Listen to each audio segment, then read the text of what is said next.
ഞാൻ സുമ ടീച്ചർ, സുമ ശിവദാസ്. നമ്മളിന്ന് ഒരു ശർക്കര ചേർത്ത പച്ചടിയാണ് ഉണ്ടാക്കുന്നത്. അതും കപ്പളങ്ങ കൊണ്ട്. ഇത് സാധാരണ പണ്ടൊക്കെ വീടുകളിൽ ഉണ്ടാക്കിയിരുന്ന ചില വീടുകളിൽ, എല്ലാ വീടുകളിലൊന്നല്ല, ഈ പച്ചടിയും കിച്ചടിയും തമ്മിൽ വ്യത്യാസമുണ്ട്. പക്ഷേ പലർക്കും കിച്ചടിയെ പച്ചടി എന്ന് വിളിക്കുന്നുണ്ട്. ഈ ഭാഗത്ത് ഈ തൈര് ചേർത്തുണ്ടാക്കുന്ന ലേശം പുളിയുള്ള കടുകൊക്കെ ചതച്ചിട്ട കൂട്ടാൻ്റെ പേര്, അത് സദ്യയ്ക്ക് ഒരു മസ്റ്റാണ്. 4 കൂട്ടം തൊടുകറികളിൽ ഒരെണ്ണമാണ് കിച്ചടി. ഞാനുണ്ടാക്കുന്നത് കിച്ചടിയല്ല, സദ്യയ്ക്ക് തന്നെ കണിശമായിട്ടും വിളമ്പേണ്ട ഒരൈറ്റമായ പച്ചടിയാണ്. അതിന് ഉപയോഗിക്കുന്നത് നല്ലപോലെ ഉടഞ്ഞു പഴുത്തിട്ടില്ല, കുറച്ച് പഴുത്ത കപ്പളങ്ങയുമാണ്. ഞാൻ കാണിച്ചു തരാം. അപ്പോൾ നമ്മൾ ഉണ്ടാക്കുന്നത് കപ്പളങ്ങപ്പഴ പച്ചടി. ഇത് കണ്ടോ, പ്രത്യേകിച്ച് പറയേണ്ട കാര്യമില്ല.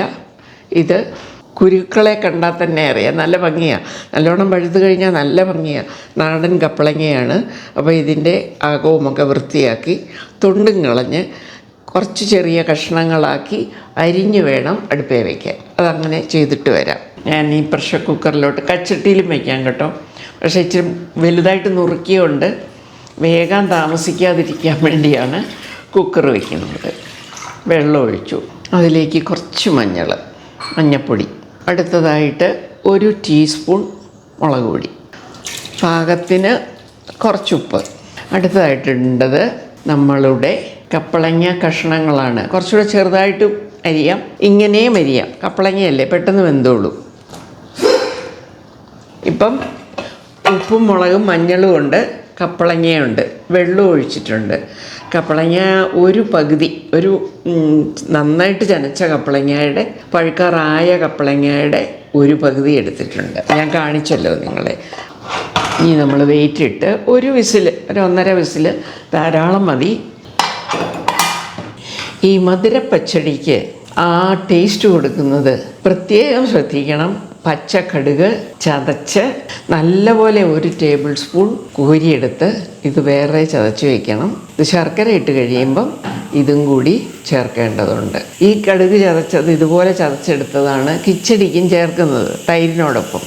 അതിൽ ശർക്കര ചേർക്കില്ല, ഇതിൽ ശർക്കര ചേർക്കും. അതാണ് പച്ചടിയും കിച്ചടിയും തമ്മിലുള്ള വ്യത്യാസം. രണ്ടിലും കോമൺ ആയിട്ട് പച്ചക്കടുക് ചതച്ചതുണ്ട്.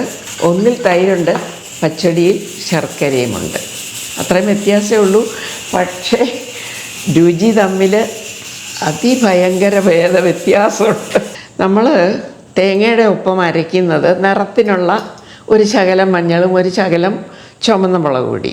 കൂട്ടത്തിൽ തേങ്ങയുടെ ഒപ്പം അരച്ച് ചേർക്കുന്നത് നല്ല ജീരകമെന്ന് വിളിക്കുന്ന ചെറിയ ജീരകം. അത് കഷ്ടിച്ച് 1 ടീസ്പൂൺ ഇട്ടു. ഇതാണ് ഇതിൻ്റെ അരപ്പ്. ഒരിക്കലും ഉള്ളിയോ വെളുത്തുള്ളിയോ ഒന്നും ചേർക്കരുത്. അപ്പോൾ ഇനി നമുക്കിതൊന്ന് അരച്ചുകൊണ്ട് വരാം. ഇത് കുറച്ച് ശർക്കരയാണ്, അപ്പോൾ ഇത് തീർച്ചയായിട്ടും ചേർക്കണം. ഇതൊരു 2-3 ടേബിൾ സ്പൂൺ പുളിയുള്ള തൈര്. ഇതും ഈ കപ്പളങ്ങയും മത്തങ്ങയൊക്കെ വയ്ക്കുമ്പോൾ തീർച്ചയായിട്ടും സ്വല്പം തൈര് അതിൽ ചേർക്കണം. അതേസമയം മാമ്പഴമാണെങ്കിൽ തൈരൊന്നും ചേർക്കേണ്ടതില്ല.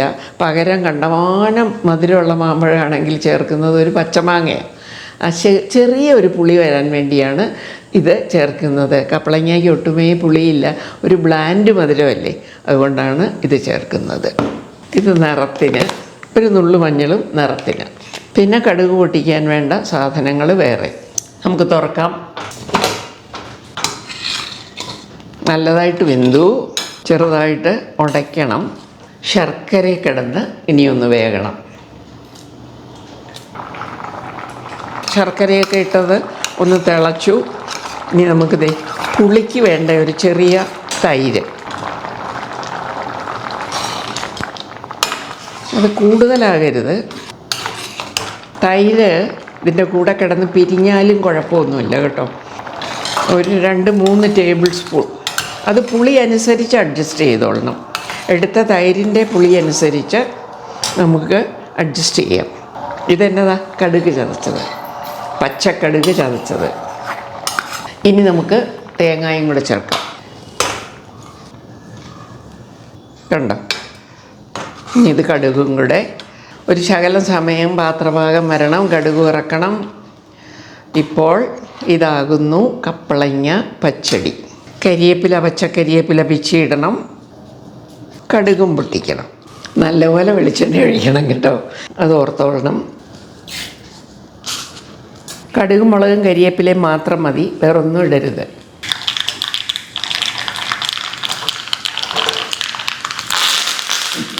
ഇതാ ഒരല്പം കൂടെ കഴിഞ്ഞാൽ ഇത് നന്നായിട്ട് കുറച്ചും കൂടി കുറുകി കറക്റ്റ് ഒരവിയൽ പോലെ ഉള്ള അത്രയും വെള്ളമയത്തോടെ വരും. ഇതാണ് നമ്മളുടെ കപ്പളങ്ങ പച്ചടി. ഒരു 10 മിനിറ്റ് കഴിഞ്ഞ് അത്രയും നേരം പാത്രഭാഗം വന്നിട്ട് എടുത്തു മാറ്റി കഴിയുമ്പോൾ ഇത് ആവശ്യത്തിനൊരല്പം കൂടെ തടിച്ച് കുറുകി വരും. അപ്പോൾ വളരെ ചിലവ് കുറഞ്ഞ നമ്മുടെ വീട്ടിൽ തന്നെയുള്ള ഒരു കപ്പളങ്ങാപ്പഴം പോലും നേരത്തെ കാലത്ത്, പഴയ കാലത്ത് ആരും വെറുതെ കളയുക ഇല്ലായിരുന്നു. കുറച്ചൊക്കെ അവർ കിളിക്ക് കൊടുക്കും, കുറച്ച് അവനവനും കഴിക്കും. അപ്പോൾ എല്ലാവരും ഒന്ന് ശ്രമിക്കണം. നന്ദി, നമസ്കാരം.